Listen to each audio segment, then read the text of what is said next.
Hi అండి. Welcome to Teju talk. So, ఈరోజైతే ఎప్పుడు మా ఫ్రెండ్స్ కానీ, సిస్టర్స్ కానీ వచ్చినప్పుడు తేజు టమాటో రైస్ అయితే చేసి పెట్టు అంటూ ఉంటారు. సో, వాళ్ళకి నేను చేసే రైస్ అయితే ఇష్టం అన్నమాట. అది నేను ఈరోజు చేసి మీకు చూపించాలి అనుకుంటున్నాను. చూసేయండి. మంచిగా ఆయిల్ హీట్ ఎక్కిన తర్వాత మసాలా దినుసులన్నీ వేసేయండి. చాలా లైట్‌గా వేసుకుంటాను. సో దట్ ఘాటు ఉండదు. మంచిగా ఎంజాయ్ చేయొచ్చు.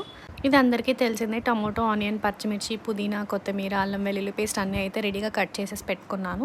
ఆయిల్‌లో మంచిగా మసాలా పట్టిన తర్వాత ఆనియన్స్, పచ్చిమిర్చి అండ్ కొత్తిమీర అన్నీ వేసేసి టేస్ట్‌కి తగినంత అల్లం వెల్లుల్లి పేస్ట్ కూడా వేసి మంచిగా ఫ్రై చేయండి.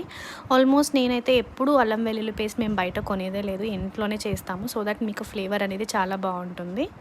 ఇప్పుడైతే మనం ముందుగా కట్ చేసి పెట్టుకున్న టమోటోస్ అయితే నేనైతే ఒక 6 టమోటోస్ యూస్ చేశాను. అండ్ చాలామంది పేస్ట్ వేస్తారు. బట్ నేనైతే డైరెక్ట్‌గా టమోటోస్ యాడ్ చేస్తాను. ఇలా అయితే టేస్ట్ బావుంటుందండి. మీరు ట్రై చేయండి. అండ్ బాగా టమోటోస్ మగ్గిపోయిన తర్వాత నేను పేస్ట్ రెడీ చేసుకున్నాను.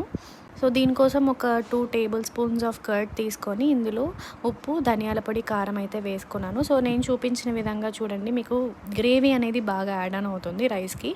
అండ్ మా గార్డెన్‌లో రెడీగా ఫ్రెష్‌గా ఉన్న పుదీనా అయితే కట్ చేసేసుకున్నాను. కట్ చేసి ఫ్లేవర్ కోసం మంచిగా యాడ్ చేశాను. ఆల్రెడీ రైస్ అయితే సోక్ చేసేసి పెట్టుకున్నాను. ఆ రైస్‌ని మనం ఇప్పుడు ఆ పేస్ట్‌లో వేసి మంచిగా ఫ్రై చేయండి. ఫ్రై చేస్తున్నప్పుడు ఒక 2 టేబుల్ స్పూన్స్ ఆఫ్ ఘీ ఏసారంటే టేస్ట్ కూడా బావుంటుంది.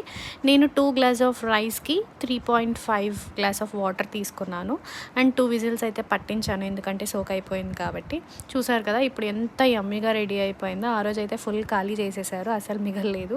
మీరు ట్రై చేసి నాకు కమెంట్‌లో చెప్పండి ఎలా వచ్చిందో. Thank you. బాయ్.